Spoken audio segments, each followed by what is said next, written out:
No Neymar no party, ভোল বদলে গেছে স্কিপ জুনিয়র কেক পার্টি।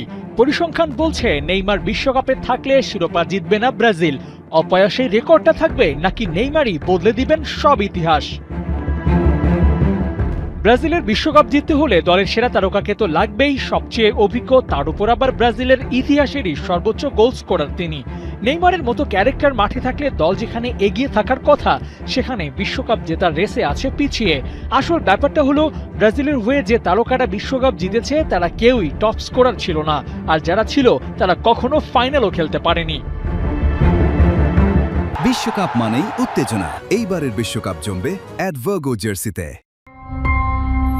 পরিসংখ্যান কখনো কখনো কাগজেই আটকে থাকে, কিন্তু নেইমার যে আনলাকি সেটা তো জানা কথা। 2014 বিশ্বকাপে ঘরের মাঠে শিরোপা জয়ের খুব কাছেই ছিল ব্রাজিল, কিন্তু তখন আবার ইনজুর্ড হয়ে টুর্নামেন্ট থেকে ছিটকে যান নেইমার, আর দলও সেমিফাইনালে করে ডিজাস্টার। 18 থেকে 22 দুই বিশ্বকাপেই ব্রাজিলের হয়ে সর্বোচ্চটা দিয়ে লড়েন নেইমি, কিন্তু শেষটা সুখকর হয়নি সেলেসাও তারকার। শেষ আসরে যখন অনেক নাটক শেষে জায়গা পেলেন ফাইনাল স্কোয়াডে, তখন আবার শুরুর দুই ম্যাচ থেকেই গেলেন ছিটকে। এবার ওর ফুল সার্ভিসটা পাচ্ছে না সেলেসাওরা। কেন দলের সর্বোচ্চ তারকারা বিশ্বকাপের ফাইনাল খেলতে পারেনি? কারণ তো অনেকই হতে পারে, তবে নেইমারের ব্যাপারটা প্যাথেটিক। তিনি যখন সুপার ফর্মে, দল তখন তাকে সঙ্গ দিতে পারেনি।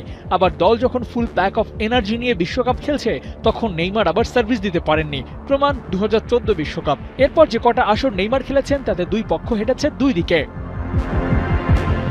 এবার ব্রাজিল আর নেইমার দুই সাইডই আনসেটেলড। ইনজুরিতে নেইমার নাই, আর যারা আছে তারাও বিশ্বকাপে সেরাটা দিতে পারছে না। এবারও হয়তো ব্রাজিলের সেই অপয়ার রেকর্ডটাই জিতে যাবে, সেরারা ফাইনাল খেলবে না। অতৃপ্তি নিয়েই বিদায় বলবেন ফুটবলকে। কিন্তু এটাও মনে রাখতে হবে, বয়সে পিছিয়ে থাকলেও মেসি আর ক্রিস্টিয়ানো রোনালদোর মতোই এই বিশ্বকাপটা নেইমারের জন্য শেষের শুরু। আবু নাইম, ৭১।